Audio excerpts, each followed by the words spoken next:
नमस्कार। देवरिया की आवाज रेडियो केसरी से प्रस्तुत है स्थानीय हालचाल। पहले मुख्य हालचाल। आधार वेस्ट प्रणाली से ही होगा पेंशन का भुगतान।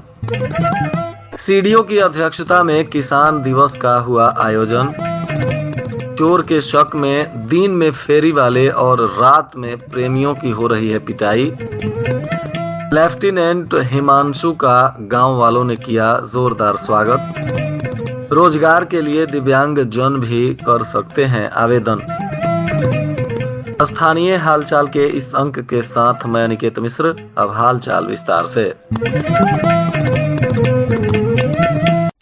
जिला दिव्यांग जन सशक्तिकरण अधिकारी कृष्णकांत राय ने बताया कि जनपद के सभी दिव्यांग पेंशन एवं कुष्ठावस्था पेंशन के लाभार्थियों का आगामी किस्त का भुगतान शासन स्तर से आधार बेस्ड पेमेंट प्रणाली के माध्यम से किया जाएगा। पेंशन का लाभ लेने वाले को बैंक खाते में एनपीसीआई की प्रक्रिया पूरी करानी होगी, जिससे दिव्यांगों के पेंशन और कुष्ठावस्था पेंशन को खाते में समय से भेजा जा सकेगा। उन्होंने सभी दिव्यांग जनों से अनुरोध किया है कि वे अपने पेंशन के खाते को बैंक में जाकर लिंक कराते हुए एनपीसीआई जल्द से जल्द करा लें, ताकि पेंशन की धनराशि सुगमता पूर्वक प्राप्त हो सके। मुख्य विकास अधिकारी प्रत्युष पांडे की अध्यक्षता में किसान दिवस का आयोजन गांधी सभागार में किया गया। इस दौरान कृषकों की समस्याओं को सुना गया और उप कृषि निदेशक देवरिया ने समस्त शिकायतों को संबंधित विभाग को अनुपालन हेतु प्रेषित करने का निर्देश दिया। अगली बैठक में सभी शिकायतों के अनुपालन कराने के लिए कहा गया है। सर्वप्रथम उप कृषि निदेशक सुभाष मौर्य ने उपस्थित कृषकों को गत महीने में आयोजित किसान दिवस में प्राप्त 5 शिकायतों के अनुपालन आख्या से अवगत कराया। इसके बाद उप कृषि निदेशक ने कृषि विभाग की लाभकारी योजनाओं की विस्तृत जानकारी दी गई। इस दौरान उप कृषि निदेशक ने बताया कि इस समय विभाग में तोरिया बीज का मिनी कट आया है। जो किसान इच्छुक हों वे अपने राजकीय कृषि बीज भंडार से बीज पीओएस मशीन के माध्यम से निःशुल्क प्राप्त कर सकते हैं। इसके अलावा राई का बीज भी शीघ्र ही प्राप्त हो जाएगा, जिसको किसान गोदाम से प्राप्त कर समय से बुआई कर सकते हैं। चोरी की वारदात बढ़ने से ग्रामीण टोली बनाकर रात जंगा कर रहे हैं। चोर होने की आशंका में दिन में फेरी वाले तो रात में गलियों में घूम रहे प्रेमियों की शामत बनाई है। चोर होने की अफवाह पर कहीं कहीं दोनों की ग्रामीण पिटाई कर दे रहे हैं। जिले में छोटी छोटी और बड़ी चोरियों की बाढ़ आई हुई है। हर 1 या 2 दिन के बाद किसी न किसी गांव में चोरी की अफवाह उड़ रही है और चोरी की घटना भी हो रही है। अफवाह से ग्रामीण परेशान है, जिसके चलते पुलिस महकमा भी परेशान है। ग्रामीणों ने चोरी से बचाव के लिए खुद ही मोर्चा संभाल लिया है। लगभग हर गांव में टोली बनाकर ग्रामीण लोगों को चोरी से बचाव के लिए जागरूक कर रहे हैं। दिन और रात में ग्रामीणों के चोरी से बचाव के लिए अलर्ट होने का खामियाजा दिन में फेरी वाले तो रात में प्रेमियों को भुगतना पड़ रहा है। क्षेत्र में फेरी लगाकर सामान बेचने वाले दूसरे प्रदेशों से आए हुए लोगों को आए दिन दिक्कतों का सामना करना पड़ रहा है। पहचान पत्र साथ रखने के बावजूद भी कई जगहों पर ग्रामीण उन्हें गांव में घुसने से मना कर रहे हैं, जिसके चलते प्रवासी फेरी वाले अपने घरों को लौटने लगे हैं। इधर रात में घूमने वाले मजनू भी कई गांव में पिटाई के शिकार हो चुके हैं।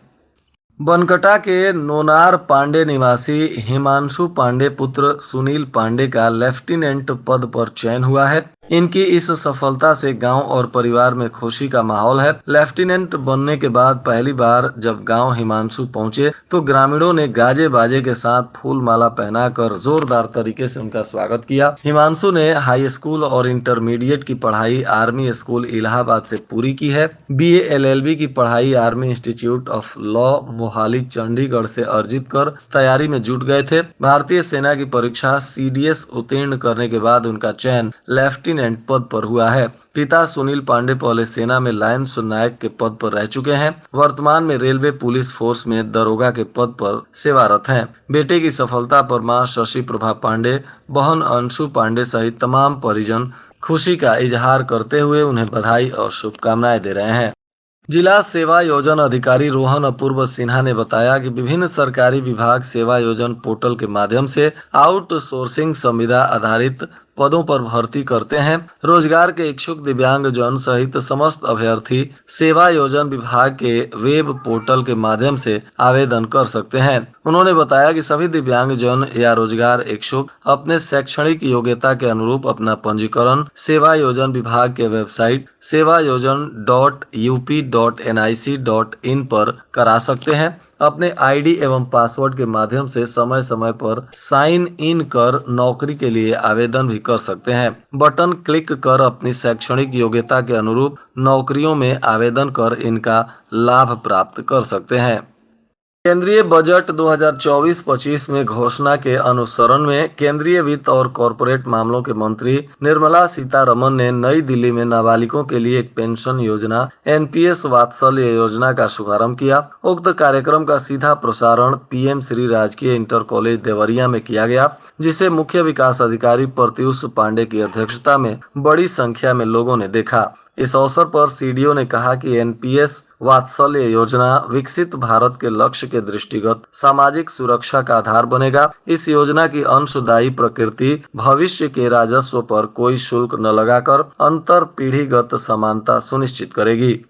गौरी बाजार के सीएचसी को एफआरयू यानी फर्स्ट रेफरल यूनिट का दर्जा मिल गया है। अब शीघ्र ही अस्पताल में विशेषज्ञ डॉक्टरों की तैनाती के साथ अन्य सुविधाएं भी बढ़ेंगी। यह जिले का 5वां एफआरयू सीएचसी होगा। इस तरह की सुविधा मिलने पर महिलाओं और बच्चों को इलाज के लिए जिला मुख्यालय नहीं जाना पड़ेगा। गौरी बाजार सीएचसी को एफआरयू बनाने के लिए सीएचसी अधीक्षक को सीएमओ का पत्र प्राप्त हुआ है। सीएचसी अधीक्षक डॉक्टर बीएन गिरी ने बताया कि गौरी बाजार सीएचसी जिले का 5वां एफआरयू होगा। पहले से भटनी, बरहज, सलेमपुर और रुद्रपुर में यह सुविधा आम जनता को मिल रही है।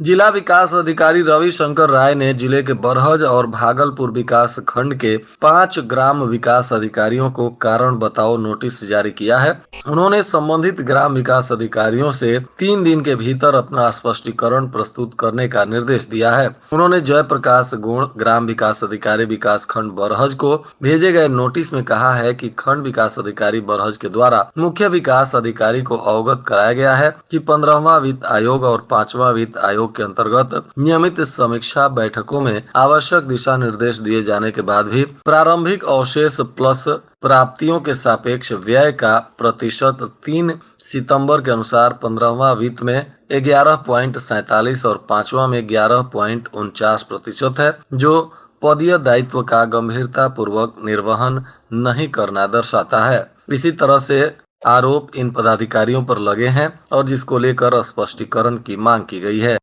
देवरिया डिपो की बसों को अब नए मॉडल से संचालित किया जाएगा। इसके अंतर्गत बसों की टाइमिंग का निर्धारण और रीशेड्यूलिंग का कार्य तेजी से किया जा रहा है। नई प्रक्रिया लागू होने के बाद बसें अपने नियमित समय से ही संचालित की जाएंगी। साथ ही चालक और परिचालक इसमें मनमानी नहीं कर सकेंगे। खास बात यह है कि एप्लीकेशन की मदद से यात्री बसों का लोकेशन भी देखा जा सकेगा। परिवहन निगम मुख्यालय की ओर से बसों को निर्धारित शेड्यूल के अनुसार चलाने की तैयारी हो रही है।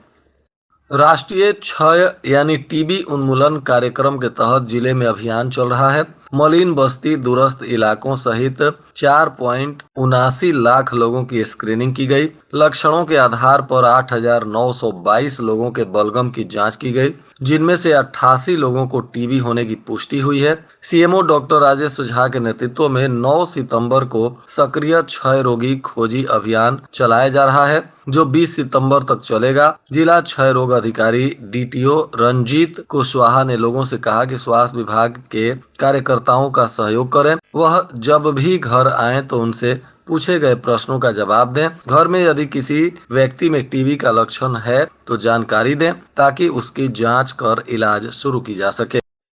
और आज के मौसम का तापमान देवरिया में न्यूनतम 26 डिग्री सेल्सियस और अधिकतम 37 डिग्री सेल्सियस रहने की संभावना है।